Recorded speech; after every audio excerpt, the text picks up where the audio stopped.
नमस्कार विद्यार्थी मित्रांनो, माझं नाव सुहास भिसे. स्वागत आहे तुमचं सर्वांचं परत करंट अफेअर्स मराठी या आपल्या मायबोली भाषेतील एज्युकेशनल यूट्यूब चॅनलमध्ये. विद्यार्थी मित्रांनो, आज आहे 17 डिसेंबर 2023. आजच्या दिवसाचे जेवढेही चालू घडामोडीचे महत्त्वाचे टॉप प्रश्न बनत असतील ते सर्व प्रश्न आपण या व्हिडिओच्या माध्यमातून पाहणार आहोत. तरी सर्वप्रथम आपण जर नवीन असाल, पहिल्यांदा या चॅनलवरील व्हिडिओ पाहत असाल तर चॅनलला या ठिकाणी अवश्य सबस्क्राईब सुद्धा करून घेऊ शकता. ठीक आहे, चला तर मग आपण आजच्या व्हिडिओला सुरुवात करूया. त्या अगोदर कालच्या व्हिडिओमध्ये जो काही शेवटचा प्रश्न विचारला होता त्या प्रश्नाचं उत्तर जाणून घेऊया. काय होता प्रश्न? 33व्या क्रमांकाच्या व्यास सन्मान पुरस्कारासाठी कोणाची निवड करण्यात आलेली आहे किंवा झालेली आहे? तर बऱ्याच विद्यार्थी मित्रांनी अगदी योग्य उत्तर टाईप करून सांगितलं आहे. पर्याय क्रमांक बी, पुष्पा भारती हे या प्रश्नाचं योग्य उत्तर असणार आहे. तर पुष्पा भारती यांची या ठिकाणी विद्यार्थी मित्रांनो 33व्या व्यास सन्मान पुरस्कारासाठी या ठिकाणी निवड करण्यात आलेली आहे. क्लिअर? आता पहिला विद्यार्थी मित्रांनो प्रश्न क्रमांक पहिला. टोटल संपूर्ण व्हिडिओमध्ये 12 प्रश्न असतील. सुरुवातीपासून शेवटपर्यंत व्हिडिओ काळजीपूर्वक पहा. एक एक प्रश्न महत्त्वाचा आहे, तुम्ही कुठल्या एक्झामची तयारी करा. प्रश्न क्रमांक पहिला काय म्हणतो? इस्रो कोणत्या वर्षी भारतीय अंतराळवीरांना प्रथमच चंद्रावरती पाठवणार आहे? तर प्रश्न क्रमांक पहिल्याचं योग्य उत्तर आहे पर्याय क्रमांक डी, 2040. काळजीपूर्वक आहे मी काय सांगतोय. 2040 हे या प्रश्नाचं योग्य उत्तर असणार आहे, ज्या वर्षापर्यंत या ठिकाणी इस्रो प्रथमच भारतीय अंतराळवीरांना या ठिकाणी चंद्रावरती पाठवण्याची या ठिकाणी त्यांनी योजना आखलेली आहे. ठीक आहे, 2-3 एक्स्ट्रा पॉइंट आहे ते लिहून घ्या. गगनयान कार्यक्रमासह अंतराळ संशोधनामध्ये पुढील पाऊल टाकण्याचे इस्रोचे हे प्रमुख उद्दिष्ट आहे. 2 ते 3 भारतीय अंतराळवीरांच्या क्रूला लोअर अर्थ ऑर्बिटमध्ये सोडण्याची या ठिकाणी ही योजना आहे. ठीक आहे, अजून एक एक्स्ट्रा गोष्ट लिहून घ्या जी की एक्झामला वारंवार विचारली जाते. आर्यभट्ट हा काय आहे? भारताचा पहिला उपग्रह आहे आणि तो केव्हा प्रक्षेपित करण्यात आला? 19 एप्रिल 1975 रोजी प्रक्षेपित करण्यात आलेला आहे. या सर्व गोष्टी कशाशा निगडीत आहेत? तर इस्रोच्या, मी तुम्हाला बऱ्याच वेळेला सांगितलं आहे इस्रो बद्दल बिलकुल विसरून जायचं नाही. इस्रोचा फुल फॉर्म लिहून घ्या, इंडियन स्पेस रिसर्च ऑर्गनायझेशन. या ठिकाणी मराठीमध्ये म्हणता येईल भारतीय अंतराळ संशोधन संस्था, ज्याची स्थापना 15 ऑगस्ट 1969 ला झाली. पहिले संस्थापक होते विक्रम साराभाई. 10व्या क्रमांकाचे अध्यक्ष आहेत एस सोमनाथ आणि मुख्यालय आहे बेंगलोर या ठिकाणी. तसेच जे काय आपली इयरबुक आहे 2023 ची, जानेवारी 2023 ते डिसेंबर 2023, 12 महिन्याची ई बुक. बऱ्याच जणांना वाटत आहे की याची किंमत आहे 150 रुपये. मी परत एकदा सांगतो, जर तुम्ही 1 जानेवारी 2024च्या अगोदर परचेस केली तर त्याची किंमत असणार आहे 99 रुपये आणि 1 जानेवारी 2024च्या नंतर जर तुम्ही परचेस केली तर त्याची किंमत असणार आहे 150 रुपये. तुम्हाला 99 रुपये सेंड करायचे आहेत. 96 730 58 600 या मोबाईल नंबरला 99 रुपयाचं पेमेंट करून याच मोबाईल नंबरच्या व्हॉट्सअपला स्क्रीनशॉट सेंड करायचा आहे. तुम्हाला ग्रुपमध्ये जॉईन करून घेतलं जाईल आणि 1 जानेवारी 2024ला संध्याकाळी 7 वाजता या ठिकाणी प्रत्येक विद्यार्थ्याला ज्यांनी परचेस केलं आहे त्यांना ही PDF देण्यात येईल, ज्याची तुम्ही बॅक टू बॅक झेरॉक्स सुद्धा काढून घेऊ शकता. ठीक आहे, पुढचा प्रश्न. प्रश्न क्रमांक दुसरा. मर्सर नावाची एक एजन्सी आहे, वेबसाईट आहे, त्यांनी जारी केलेल्या क्वालिटी ऑफ लिव्हिंग इंडेक्स 2023 नुसार भारतातील कोणत्या शहरामध्ये जो काही लिव्हिंग इंडेक्स आहे, जीवनमानाचा दर्जा आहे, तो सर्वोत्तम आहे? 2 नंबरच्या प्रश्नाचं योग्य उत्तर आहे पर्याय क्रमांक ए, हैदराबाद हे या प्रश्नाचं योग्य उत्तर असणार आहे. जर भारतामध्ये कम्पेअर केलं तर भारताच्या शहरामध्ये या ठिकाणी 1 नंबरला आहे हैदराबाद, 2 नंबरला आहे पुणे, 3 नंबरला आहे बेंगलोर. या गोष्टी समजल्या? ठीक आहे. आता जर तुम्हाला असं विचारलं जागतिक स्तरावरती 1 नंबरला कोणता आहे, तर जागतिक स्तरावरती 1 नंबरला आहे या ठिकाणी व्हिएन्ना नावाचं शहर जे की ऑस्ट्रियामध्ये आहे आणि 2 नंबरला ज्युरिच नावाचं शहर जे की स्वित्झर्लंड या देशाच्या अंतर्गत आहे. जागतिक स्तरामध्ये हैदराबादची रँकिंग काय आहे? तर 153वी.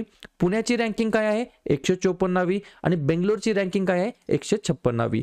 ही झाली रँकिंग अव्वल शहरांच्या बाबतीमध्ये. सर्वात शेवटी खालच्या स्थानावर कोण आहे? तर 241 क्रमांकावरती आहे खार्तूम नावाचं शहर जे की सुदान या देशाच्या अंतर्गत स्थित आहे. या सर्व गोष्टी व्यवस्थितपणे लिहून घ्या. ठीक आहे, प्रश्न कशा संदर्भात आहे?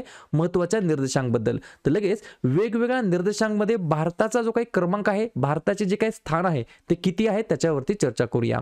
जसं की वर्ल्ड टॅलेंट रँकिंग 2023 नुसार भारताचा क्रमांक आहे 56. ओकलाच्या स्पीड टेस्ट ग्लोबल इंडेक्स नुसार भारताचा क्रमांक आहे 47. जागतिक भूक निर्देशांक 2023 नुसार आहे 111वा. जागतिक पेन्शन निर्देशांक 2023 नुसार आहे 45वा. ग्लोबल रिमोट वर्क इंडेक्स 2023 नुसार आहे 64वा. सर्व समावेशकता निर्देशांक नुसार आहे 117वा. जागतिक प्रतिभा स्पर्धात्मकता निर्देशांक 2023 नुसार आहे 103, जागतिक युनिकॉर्न रँकिंग नुसार आहे 3रा, जागतिक डिजिटल स्पर्धात्मकता निर्देशांक 2023 नुसार आहे 49 आणि जागतिक हवामान बदल कामगिरी निर्देशांक 2023 नुसार आहे 7वा क्रमांक. पाहूया पुढचा प्रश्न क्रमांक 3. 2022चा राष्ट्रीय तानसेन सन्मान कोणाला प्रदान करण्यात आलेला आहे? 3 नंबरच्या प्रश्नाचं योग्य उत्तर आहे पर्याय क्रमांक बी, पंडित गणपती भट्ट यांना या ठिकाणी 2022च्या राष्ट्रीय तानसेन सन्मानाने या ठिकाणी सन्मानित करण्यात आलेला आहे. 2-3 पॉइंट लिहून घ्या. राष्ट्रीय तानसेन पुरस्कार हा भारतीय शास्त्रीय संगीत क्षेत्रातील भारतातील सर्वोच्च पुरस्कार आहे. कला आणि संस्कृतीच्या क्षेत्रामध्ये उल्लेखनीय कार्य करणाऱ्या व्यक्तीला हा पुरस्कार या ठिकाणी दिला जातो. तानसेन समारोह ही भारतातील जगातील किंवा संगीतातील दिग्गज तानसेन म्हणून प्रसिद्ध असलेले श्री रामतनु मिश्रा यांना श्रद्धांजली आहे. तर अशा प्रकारचा हा राष्ट्रीय तानसेन सन्मान पुरस्कार 2022चा तो कोणाला देण्यात आला? पंडित गणपती भट्ट यांना देण्यात आलेला आहे. प्रश्न कशा संदर्भात आहे? महत्त्वाच्या देण्यात आलेल्या पुरस्काराबद्दल. तर लगेच वेगवेगळ्या व्यक्तींना या ठिकाणी जे काही प्रदान करण्यात आलेले ऑलरेडी दिलेले जे काही पुरस्कार आहेत त्या पुरस्कार प्राप्त व्यक्तींवरती आपण चर्चा करूया. जसं की ब्रिटिश सरकारने पॉइंट्स ऑफ लाईट पुरस्कार देण्यात आला आहे राजिंदर सिंग धट यांना. Global Indian icon of the year देण्यात आलेला आहे मेरी कोम यांना. 41वा लोकमान्य टिळक राष्ट्रीय पुरस्कार नरेंद्र मोदी. राष्ट्रीय भूविज्ञान पुरस्कार 2022 ओम नारायण भार्गव. महाराष्ट्र राज्य सरकारचा पहिला उद्योगरत्न पुरस्कार रतनजी टाटा. रॅमन मॅक्सेसे पुरस्कार 2023 रवी कन्नन आर. जागतिक शांतता पुरस्कार 2023 नरगिस हसनजाई. MS स्वामीनाथन पुरस्कार PV Satyanarayan. Doctor AM Gokhale पुरस्कार संजय कुमार मिश्रा. राष्ट्रीय धातुशास्त्रज्ञ पुरस्कार देबाशिष भट्टाचार्य. शिक्षणासाठी वाईज पुरस्कार सफिना हुसेन आणि राष्ट्रीय तानसेन सन्मान 2022 पंडित गणपती भट्ट यांना. पुढचा प्रश्न क्रमांक 4. भारत आणि टिंबटिंबने उत्तराखंड हवामान लवचिक ऊर्जा प्रणाली विकास प्रकल्पासाठी $200 दशलक्ष कर्जावरती स्वाक्षरी केलेली आहे. 4थ्या नंबरच्या प्रश्नाचं योग्य उत्तर आहे पर्याय क्रमांक ए, ADB बँक म्हणजेच एशियन डेव्हलपमेंट बँक आणि भारत या दोघांनी या ठिकाणी उत्तराखंड हवामान लवचिक ऊर्जा प्रणाली विकास प्रकल्पासाठी $200 दशलक्ष या ठिकाणी डॉलरवरती कर्जावरती स्वाक्षरी केलेली आहे. एक पॉइंट लिहून घ्या. हा प्रकल्प वीज यंत्रणेच्या पायाभूत सुविधा मजबूत करण्यासाठी मदत करेल आणि रहिवाशांना 24/7 वीज उपलब्ध करून देण्याचे उद्दिष्ट साधण्यासाठी या ठिकाणी मदत करणार आहे किंवा साध्य करण्यामध्ये मदत करणार आहे. तर पर्याय क्रमांक ए, ADB हे या प्रश्नाचं योग्य उत्तर असणार आहे. मी फुल फॉर्म आत्ता सांगितला. एशियन डेव्हलपमेंट बँक, मराठीमध्ये म्हणता येईल आशियाई विकास बँक, ज्या बँकेचे वर्तमानमधील अध्यक्ष आहेत मात्सुगु असकावा. मुख्यालय आहे मांड लुआंग फिलिपियन्स या ठिकाणी. स्थापना झाली 19 डिसेंबर 1966 ला आणि सदस्यत्व आहे 68 देशांकडे. पुढचा प्रश्न क्रमांक 5. सम्माक्का सरक्का केंद्रीय आदिवासी विद्यापीठ कोणत्या राज्यामध्ये स्थापन होणार आहे?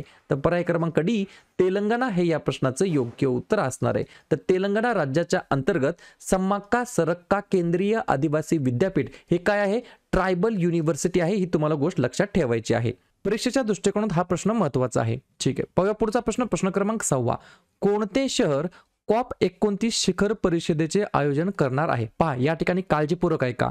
जेवढ्याही एक्झाम आता होणार आहेत त्या एक्झाम मध्ये COP28 COP29 हे जे काही COP आहे, COPचा फुल फॉर्म काय आहे?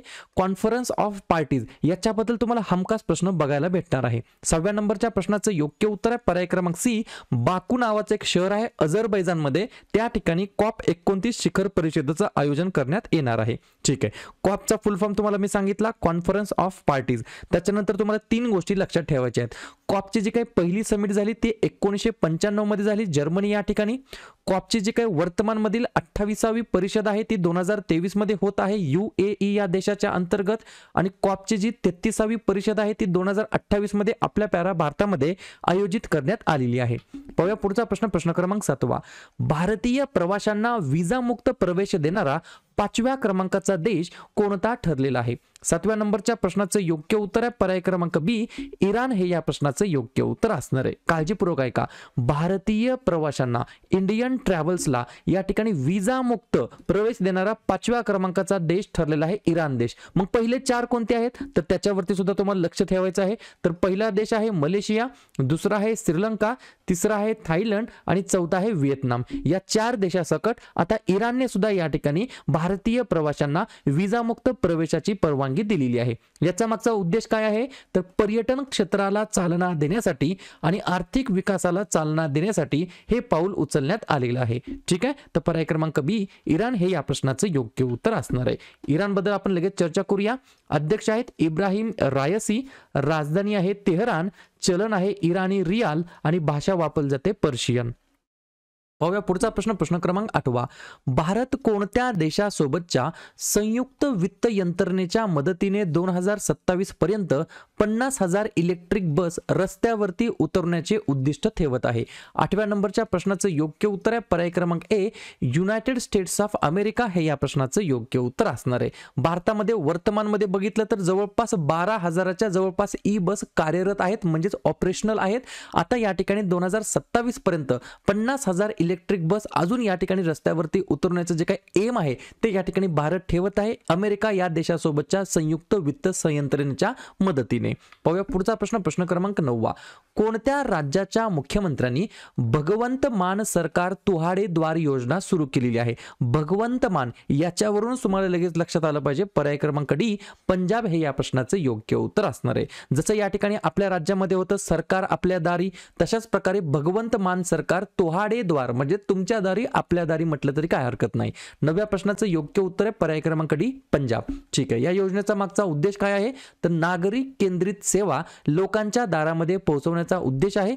या योजनेअंतर्गत लोकांना जन्म, विवाह, मृत्यू, उत्पन्न, निवास, जात, ग्रामीण भाग, सीमावर्ती भाग, मागास क्षेत्र, निवृत्ती वेतन, वीज बिल भरणा आणि जमिनीचे सीमांकन प्रमाणपत्र यासह वेगवेगळ्या 43 सेवा या ठिकाणी याच्या अंतर्गत मिळणार आहेत. पंजाब बद्दल सांगायचं म्हटलं तर या राज्याची स्थापना झाली 1 नोव्हेंबर 1966 ला.